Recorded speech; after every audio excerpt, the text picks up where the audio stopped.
ଏବେ NH-55 ଯାଉଛୁ। ये हूँ बंरपाड़ सहरु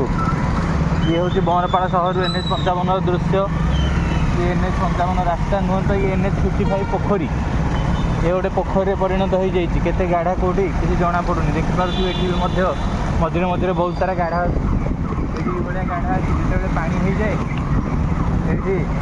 बहुत सारा एक्सीडेंट हुए। सरकार हेलमेट पिंधाऊँ कि रास्ता को ठीक भाव में करूना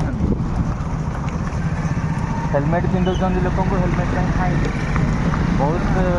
कारण फाइन काटुं रास्ता खराब फाइनटा किए दब जो दुर्घटनाटा घटू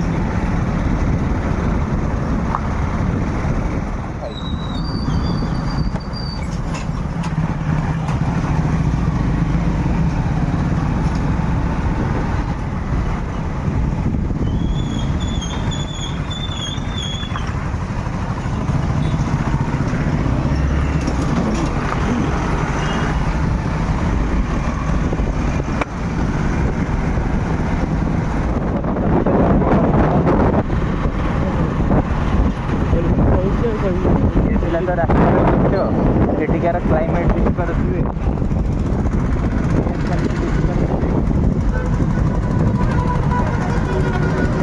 यार एसे पल्यूटेड जे 100 मीटर आग को भल भाव में देखी हेब ना 100 मीटर आग को भल भाव देखी पारे ना विदाउट मास्क ट्राभेल कले